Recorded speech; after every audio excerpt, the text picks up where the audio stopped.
Uh, the subject of positive thinking is something that we talk about all the time. You see it, you hear about it every day. So when we are religious people, and we believe that everything happens for a reason. There's a reward and there's punishment. There's an entire system that God has in place for us. That why would, when you think about it, why would the way we think even affect that system? I mean, if I did a bad thing, if I sinned in the previous life, why would, if I now I'm going through suffering, things that happens to me because of something I did in the previous life, and why would the way I think even change that?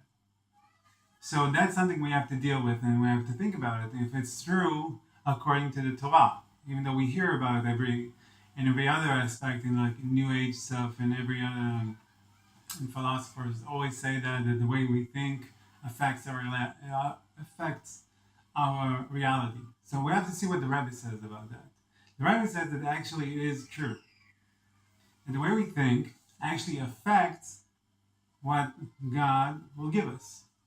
Even though everything that God gives us in our life is according to the divine plan, a very specific divine plan that's very accurate according to everything that we did in this lifetime or previous lifetime.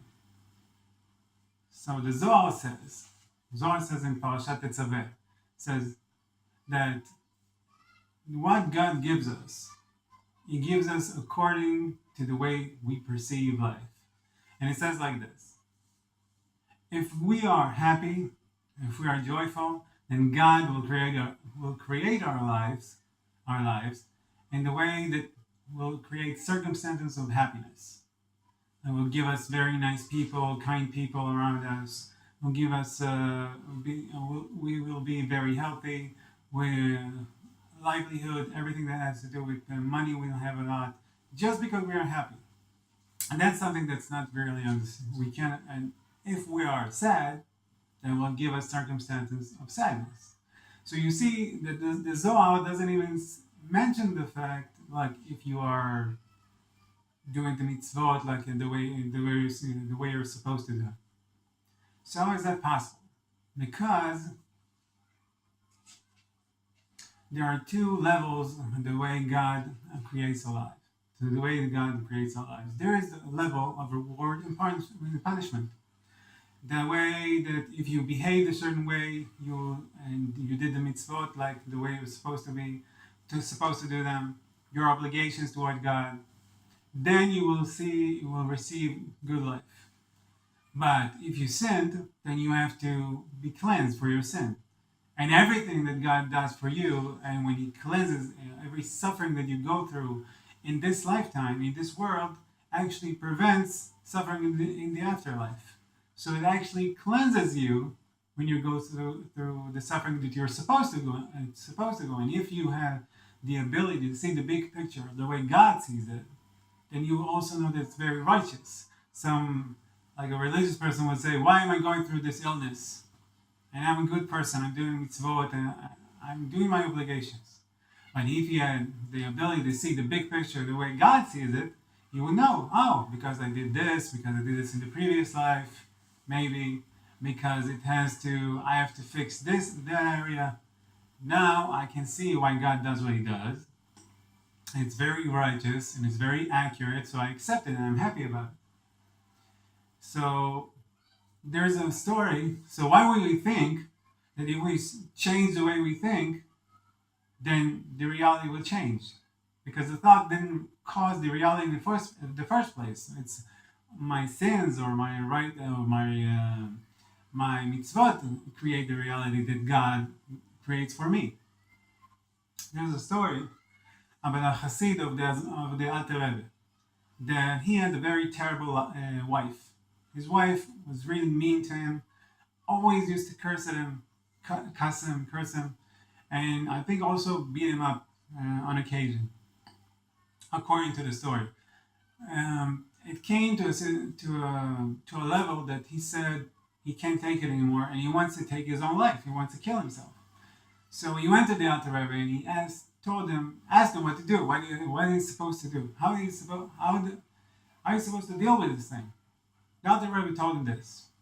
In the previous life, you used to worship idols. You had many sins that had to do with idol worshiping.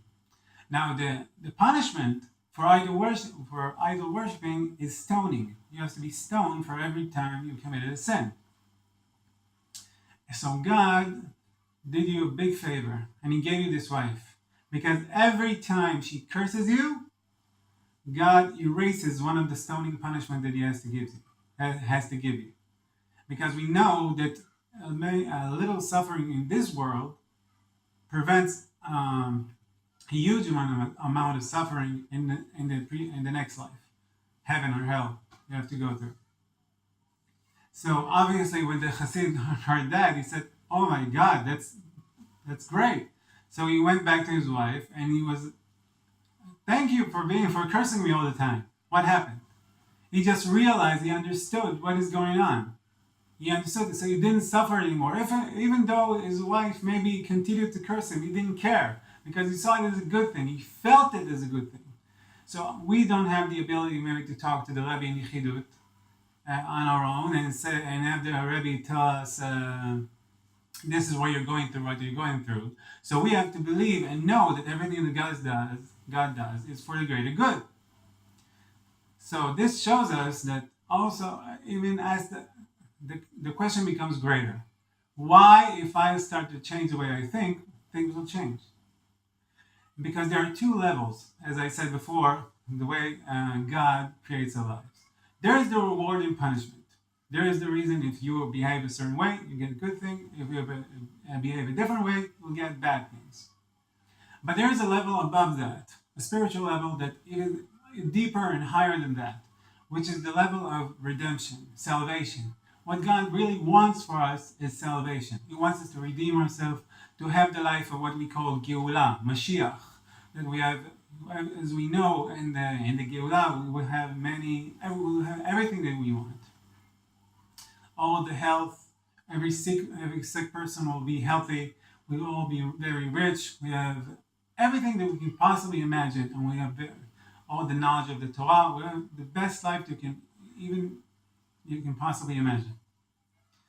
So it shows us that God, that's really what God wants.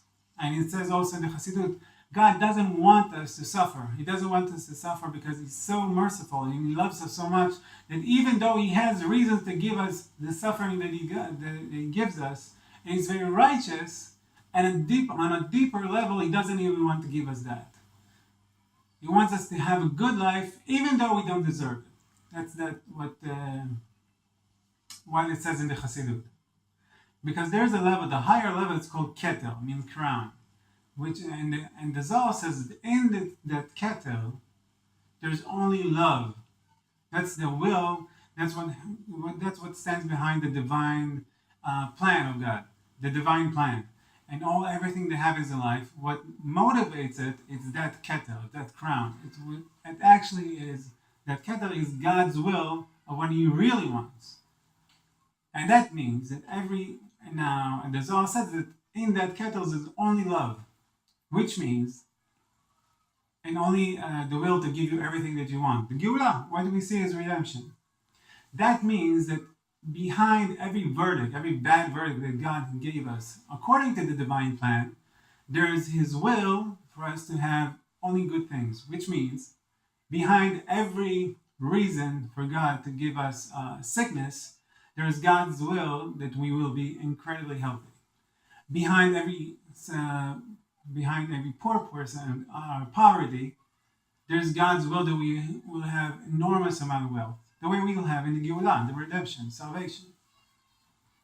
So, okay, how do we create this? How do we bring this into our world? Okay, so we know that on a deeper level, God wants us to have the best life in the world. How do we create this? How do we make it to be real and we can see it, that everybody can see it, not just know that it's for the greater good, but also will be good, just simple, very obvious good. Everybody around us will see it as a good thing. We'll see a good life. That's what trusting God creates. The Rebbe says trusting God doesn't mean that you'll just surrender to God's will and say, okay, if He gives me a bad thing, I know it's for the greater good. If it gives me a good thing, I enjoy it. If it gives me a bad thing, it's for the greater good because God knows what He does. No. The Rebbe says that trusting God means that I trust God to give me good in a way that everybody can see it. Okay, but maybe I don't deserve it. It doesn't matter. When you connect with that spiritual level that we say is called keter, that spiritual level is beyond divine calculations. Divine calculations is under the keter. Keter is like the crown, is a level that you don't, it's beyond all the calculations. So when you trust God and you say, I know that you love me. I know that you have your reasons to give me what you give me. But I also know that you want me to trust you and know that there's only you in the world. Nobody else can affect my life. Not a single person, not a single event. Only you create my life. And since I know that, I trust you because I know you love me. I trust you that you will give me the good life, even though I don't deserve it. And then God says, if you trust me so much, and you know there's nobody else that can affect you in the world other than me, and you only see me, even though you can't see me with your eyes, because you can't see Elokut, you can't see the divine, you can't see God's work here. It's hard for us to notice that God does everything that's surrounding us. We have to believe and we have to know that God does everything, but we can't see it in an obvious way. But when you live your life in the way that you say, I know that you are the only one that operates here, and I know that you love me, even though I have many sins, I trust that you will give me the good life. So God says, that's the way you feel, that's the way I will create your world. That's what the Zohar says. I told you in Parashat Tetzaveh that when you are happy, you will attract circumstances of happiness. If you feel love, you will attract circumstances of love, which means God will bring you very loving people, nice people, kind people. If you feel rich, then God will create the circumstances of wealth, even though you don't deserve it, just because you know that God is the only one that creates your world. That's the amazing thing, but it's such a deep.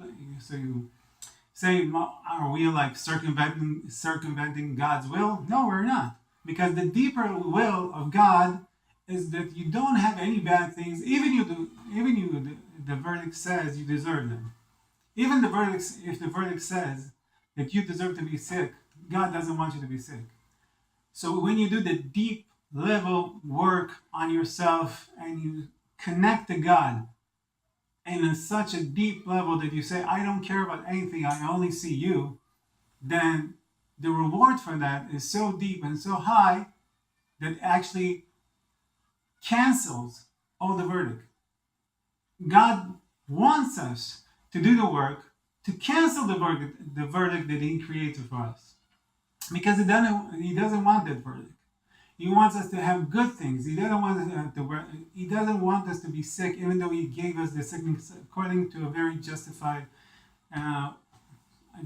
punishment. He wants us to do the deeper level of work, of connecting to Him, so He will be able to cancel that verdict. Because that's what He really wants for us. What He really wants for us is Geulah. Because at the deep level, we are always connected to God. And Chassidus, and also the Torah says that even when a Jew has sinned, in the deep level, he never sinned. He's always connected to God. In the higher level of the neshama, or soul, I am always connected to God, even during the sin itself. Okay, I think we'll stop right now.